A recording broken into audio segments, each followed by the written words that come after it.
గురుగారు, కార్తీక పురాణంలో ఎన్నో రకాల కథలు ఉన్నాయి కదా, అందులో పురంజయ ఉపాఖ్యానం వైశిష్ట్యం ఏంటో తెలియజేస్తారా?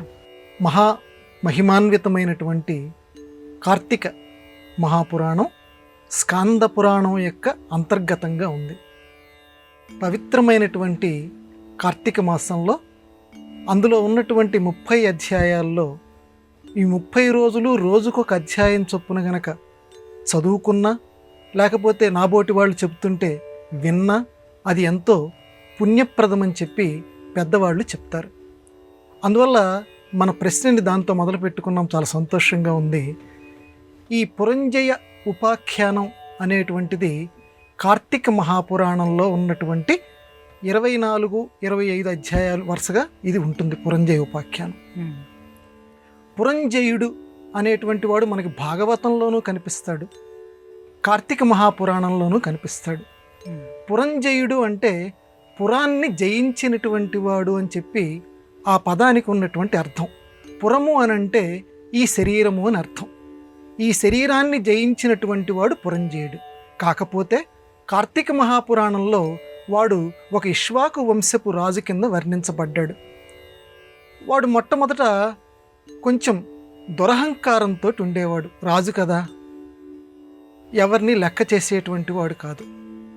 ఇట్లా ఉండగా అతని మీదకి కాంభోజరాజు మొదలైనటువంటి శత్రురాజులందరూ కూడా ఒక్కసారి పురంజయుడి మీదకి దండయాత్ర చేస్తారు, ఇతన్ని ఓడించాలి అని చెప్పి.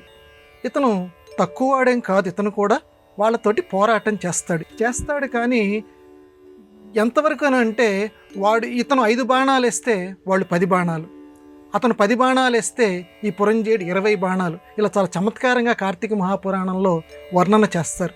ఇలా బాణాలు ఇవన్నీ వేసిన తర్వాత నెమ్మదిగా ఈ పురంజయుడి యొక్క శక్తి సన్నగిల్లుతుంది.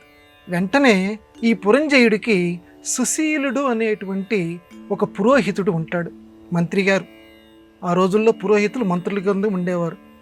అతను పురంజయుడితో చెప్తాడు, మహారాజా, మీరు ఈ కాంభోజరాజును వీళ్ళని ఎదిరించాలి అని అంటే ఇది పవిత్రమైనటువంటి కార్తీక మాసం. ఈ కార్తీక మాసంలో కార్తీక పౌర్ణమి ఇంకా చాలా పవిత్రమైనటువంటిది. మనం ఈరోజు కార్తీక పౌర్ణమి, మీరు ఈరోజు చక్కగా కార్తీక దామోదరుణ్ణి, ఆ విష్ణువుని కొలవండి ఈ రాత్రంతా. మీరు మరుసటి రోజు అంటే రేపటి యుద్ధంలో మీరు జయాన్ని సాధించగలరు. ఇవాళ కార్తీక వ్రతం చేయండి, అంటే నియమంతో కార్తీక పూజ చేయండి అని పురంజయుడికి ఉపదేశిస్తాడు. ఏ కళనున్నాడో అప్పటిదాకా పెద్దగా వీటి మీద నమ్మకం లేనటువంటి పురంజయుడు చక్కగా అధ్యయనం చేస్తాడు, పూజ చేస్తాడు. ఇవన్నీ చేసిన తర్వాత దైవము యొక్క అనుగ్రహం చేత మరుసటి రోజు ఈ కాంభోజ మహారాజుని యుద్ధంలో ఓడిస్తాడు. ఇక్కడ అంటే మనుష్య ప్రయత్నం గొప్పదే.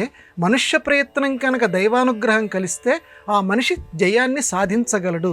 కాబట్టి దైవానుగ్రహం కోసం అందున కార్తీక మాసం లాంటి పవిత్రమైనటువంటి రోజుల్లో మనం ప్రయత్నం చేయాలి అని చెప్పి ఈ పురంజయ ఉపాఖ్యానం మనకి తెలియచేస్తుంది. ఈ పురంజయుడు చివరికి ఈ రాజ్యాన్ని ఇవన్నీ వదిలిపెట్టి చివరికి వానప్రస్థాశ్రమం స్వీకరిస్తాడు. అంతటితోటి ఈ పురంజయ ఉపాఖ్యానం మనకి కార్తీక మహాపురాణంలో ముగుస్తుంది. మొత్తం మీద మనకి సందేశం ఏంటంటే మానవ ప్రయత్నం దైవానుగ్రహం కలిస్తేనే అతనికి సంపూర్ణమైన విజయాన్ని కలిగిస్తుంది. అందువల్ల కార్తీక మాసం లాంటి వాటిల్లో మీరు తప్పనిసరిగా పూజలు చేయండి, మరవద్దు, నియమంగా ఉండండి అని చెప్పడం ఈ పురంజయ కథ యొక్క ప్రధాన ఉద్దేశ్యం.